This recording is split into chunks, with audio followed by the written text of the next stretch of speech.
Hey everyone, and welcome back to The Explainer. So if you're following along in your human nutrition coursework, you literally just finished a fantastic deep dive into the biological side of things.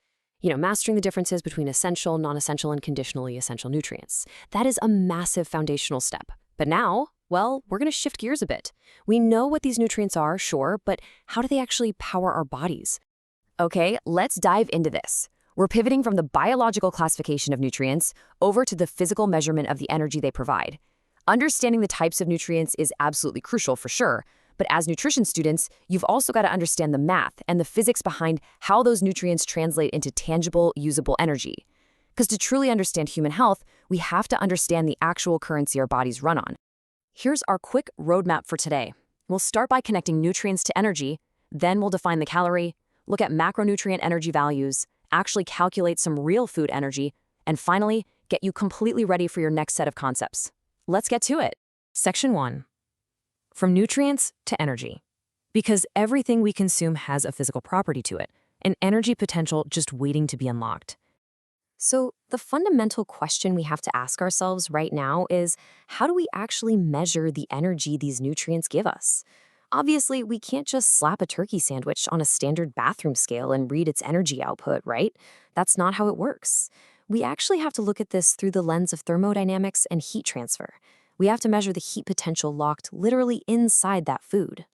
Which brings us to Section 2, defining the calorie. To understand this heat transfer, we first have to rigidly define our unit of measurement. Now, we throw the word calorie around a lot in everyday conversation, but in nutrition science, it has a very specific meaning. Scientifically speaking, a calorie, and pay super close attention here, we're talking spelled with a lowercase c, is the exact amount of heat energy needed to raise the temperature of just 1 gram or 1 milliliter of water by exactly 1 degree Celsius. Think about that for a second. 1 single milliliter of water is basically just a tiny little drop, so the amount of heat required to warm that single drop by just 1 degree is what we call a calorie. It is a very, very small unit of measurement. So, how do scientists actually figure this out in a laboratory setting? Well, they use a highly specialized device called a bomb calorimeter. And yes, it is exactly as intense as it sounds. They literally ignite the food inside this sealed device, burning it completely to ash just to measure exactly how much the temperature of the surrounding water rises. It is quite literally nutritional combustion, and that heat transfer reveals the hidden energy values inside the food.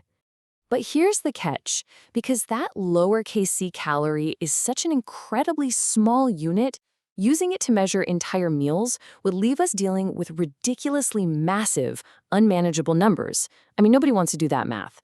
So, in the world of food energy, we actually report values in 1,000 calorie units. We call these kilocalories, abbreviated as kcal, or calories with an uppercase C. A kilocalorie is the amount of heat energy needed to raise the temperature of 1,000 grams, which is a full liter, of water by 1 degree Celsius. And this brilliantly illustrates the massive difference in scale between a microscopic laboratory measurement and the stuff we actually eat. 1 lowercase c calorie heats a tiny drop of water. 1 uppercase c calorie, or kilocalorie, heats an entire liter of water. So when you see calories on a nutrition label, you got to remember that 1 kilocalorie equals 1,000 of those tiny little heat units. Meaning, when you track your daily food intake, you're actually dealing in millions of microscopic heat units. Mind-blowing, right? Moving on to Section 3, macronutrient energy values. Now that we've got our metric down, let's see how our macronutrients actually stack up against each other. Because as it turns out, not all nutrients yield the same amount of energy when your body processes them.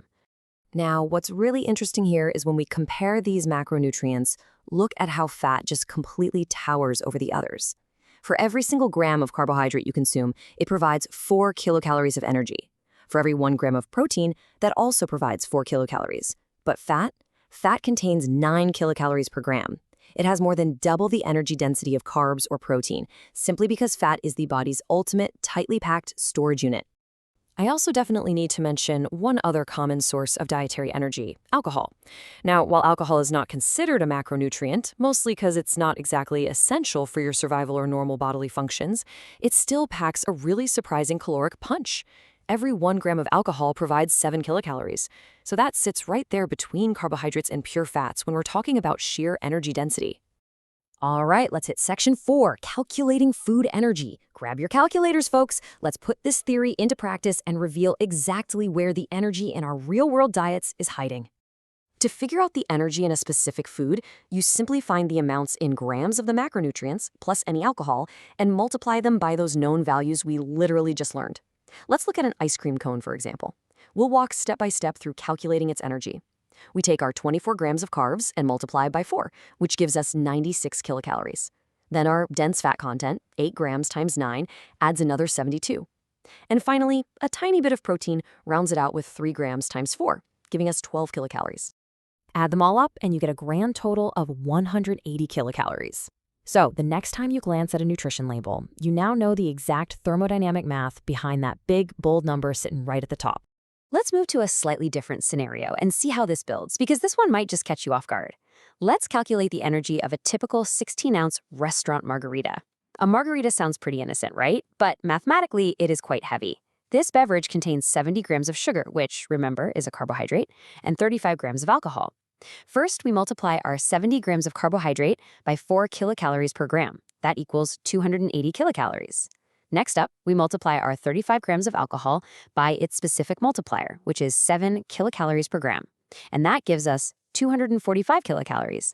Visually breaking down this margarita, notice just how heavily both the sugar and the alcohol contribute here. You literally have two massive, energy-dense sources competing in the exact same glass. You've got almost equal chunks of energy coming straight from the carbohydrate source and the alcohol source. When we add that 280 kilocalories from the sugar to the 245 kilocalories from the alcohol, we get a grand total of 525 kilocalories. I mean, wow. That means this single drink contains more raw energy than a full balanced meal might have. Doing this math completely changes how you view a casual beverage on a Friday night, doesn't it? Which brings us to section 5, ready for next concepts.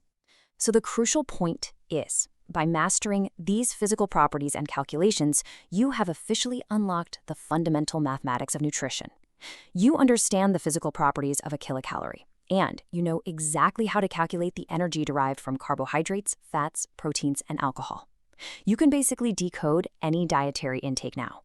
You've mastered the biology of nutrient types. And today, you've mastered the physics and math of nutrient energy. But what does all of this mean in the grander scope of human health? You now know how to calculate the energy in our food, sure, but here is the ultimate question for you. Does consuming 500 kilocalories of broccoli have the exact same impact on your body as consuming 500 kilocalories from that margarita? I think you probably know the answer. Next time, your required lesson will dive into the 6 key concepts of nutrition to uncover exactly why energy is only the very beginning of the story. See you in the next explainer.